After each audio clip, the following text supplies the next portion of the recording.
Nick, many congratulations. A winning return on the World Championship stage. Just sum up your emotions for us after that. My favourite word, buzzing. Oh, my mum and dad are here today. It means so much. And I just thought, if I play my tour darts, play the way I've been playing, I've had a good year, best year on PDC tour. If I can play like I can, then I'm going to win.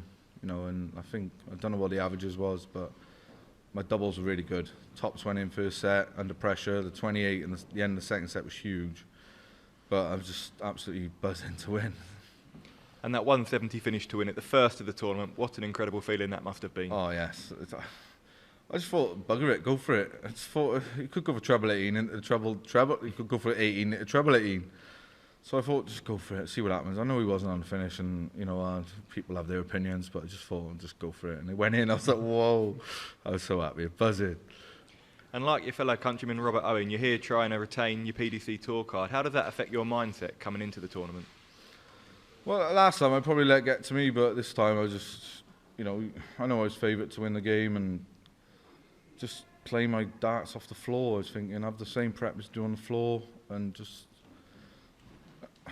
I'm the underdog in the next game, so, you know, win or lose, you know, I have got confidence. I have to go back to Q school, but I fancy my chances against Barney, to be honest. You know, if I can, because I'm the underdog at the end of the day, you know, if I can play my darts, I've got a good chance of winning.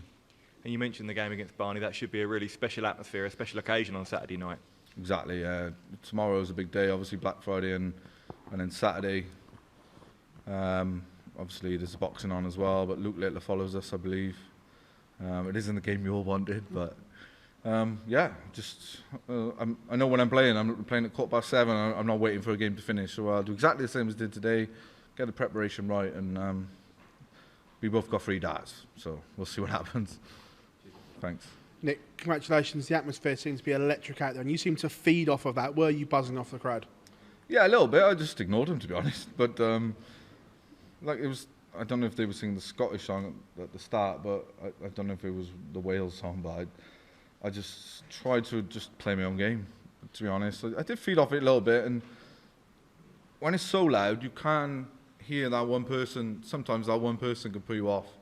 But to be honest, I've just ignored them and just fed off the noise and just when you're in your own zone. I was in a little bubble, and you know, for most of it, you know, I'm not perfect.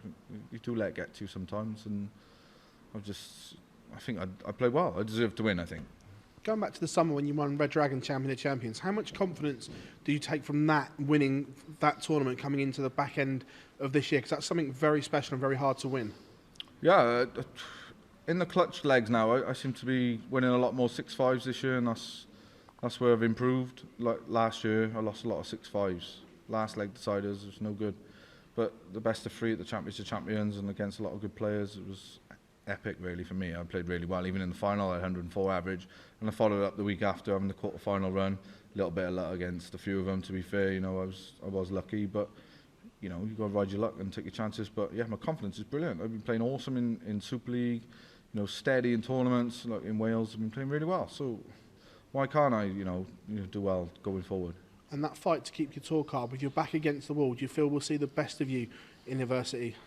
Hopefully, yeah. You know, I like being underdog and different things, but I don't know. Saturday night's a different kettle of fish. You know, I've done my first tick box exercise is done. You know, hopefully, you know, I play like I can against Raymond, and if I do, then I've really got a chance of beating him. Cheers. Nick, you said obviously your best season to date as a PDC tour card holder. Can you sort of put your finger on why it seems to have clicked a little bit more this year? Yeah, I said to Phil in the summer, I'm my own worst nightmare, to be honest. I'm very sociable. Started knuckling down. I sit with the right people now and don't go out.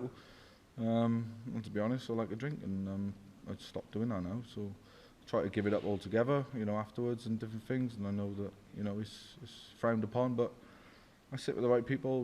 They look after me. My manager's absolutely brilliant. He's got me involved with a sports therapist. We're chatting about acceptance, commitment therapy. Bill Stevens, got to give him a shout out. Absolutely brilliant. Sends you today. He's a nutritionist, and I need to lose a bit more weight. If I was to do well this week, then I would lose a lot more weight, and we'll see where we go. But it's very hard. I work full time, and I try my best, and I'm climbing that little ladder, and hopefully I can continue to do it. talk about their sort of seeing like a mental coach and the nutrition side of it. Would it be fair to say you're maybe treating it a little bit more professionally?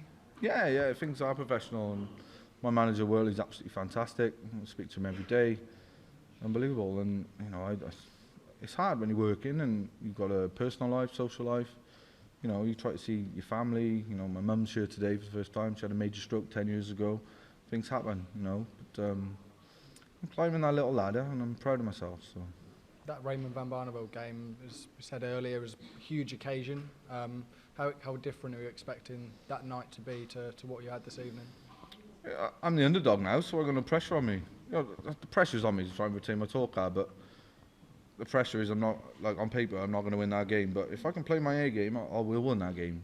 However well Barney plays, but that's a big statement to make. But he's already playing Luke Humphries. I watched his interview again with Phil last week. He's not even bothered about who he plays, but he's already playing Luke. And Peter Wright, I don't know what he's on about with the other two, but I've got a task on Saturday night, and if I win, happy days. If I lose, happy days. I've done what I need to do tonight, and I'm looking forward to it. I'll be buzzing on Saturday. I'm relishing the task. It's a big challenge. I'm the underdog. Well done, mate. Thank you. Nick, well done on that win. When you listen to the comments that Raymond made and what Peter Wright made the other day, where he completely written off whether Barney was playing, does that give you more motivation to go out there and prove that you shouldn't be written off? Yeah, it does. It always does. Look at the guy who played Raymond today. No one knows who he is. I know Raymond didn't turn up, but at the end of the day, all of the 96, the international qualifiers are turning up this year, and next year it'll be even better if he is expanding it to 1-8. So I don't think there's many. I don't know how many games have gone 3-0. I know Callum Ridge played really well today, and there's been a couple more. But you can't. I was never going to underestimate Stowe Bunce. I know what he did. He just won a tournament in Gibraltar last month. He had a quarter-final at Grand Slam, beating Bunton and Peter Wright. I've beaten a lot of them on the tour. It don't hurt, but it just thinks, okay. Like Aspinall said, people writing him off. You just think, you really want to win you want to win a bit more then, but sometimes you can want to win too much. So I had the right level today, and I got over the line. So. You mentioned you're working full time as well. We spoke to Mickey Mansell in the Grand Slam, saying that it's been quite difficult when all of the Pro Tours moved to midweek. Have you found that a challenge to try and find the right balance between working full time, spending time with your family, but also committing to the Pro Tour? Yeah, I had to drop a day. So I'm a civil servant. I used to work 5 days a week, Monday to Friday. Bit of overtime on the weekend. I dropped a Tuesday to cover a non-working day, so I didn't have to take so much leave. Otherwise, I'd be doomed. I'd have to make a choice, really, a bit like Ronnie Hybrex. It's more professional in the week because the weekends are more of a party. A lot of the boys. That's my social life is the weekend. So you're in the week. You're more head on. So I appreciate that, but it's hard. I'm on unpaid leave now. Tomorrow. It was yesterday. I decided to get my head on for this week. So because I won a bit of money and the prize money, it covers a little bit of it, but it is hard. And I don't think that there's more. There's a lot of them that don't work at all, but there is a lot of PDC players who do work that we turn a blind eye to, really. Do you feel more pressure then to actually earn money in these tournaments, knowing that you've got to make up for that lost day of work? No. I got a tidy wage where I am, so I'd say no to that. Brilliant, Nick. Thanks for your time. No problem. Nick, you touched base on Mr. Lee. We had Rashad Sweating, who did a really good number this year. What do you think about the international growth of the game in general? Oh, it's brilliant. I think they do really well on the World Series. Look, I think, I won't lie, and a lot of people want to play Mr. Sweeting, and he was absolutely brilliant. He played awesome, and I think a lot of them underestimated his ability. They seen the qualifier where it was a little bit of a party atmosphere and things like that, but he was brilliant. He should have been 2-0 up, really, shouldn't he? But a lot of the international qualifiers, they deserve to be where they are, and they're making the game huge. Especially, bunts from America, Lauby's on the tour. It's so hard for them to come over. I'm privileged to be an hour and a half away on the train from London. Who's talking about that with Stowe today?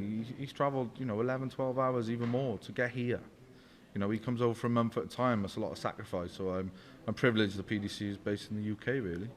And just last question for you. You mentioned about your mom. I believe I was in the media section taking a look, and she was standing that whole time cheering you on. I don't know if you know that or not. Oh, bless her, Mrs. K. It's 10 years next month. She had a big stroke, and she said, my dad's a bit reluctant to bring her to the Palace, but we got her here, and can't wait to go and see her, to be honest. Might even cry. Thank you.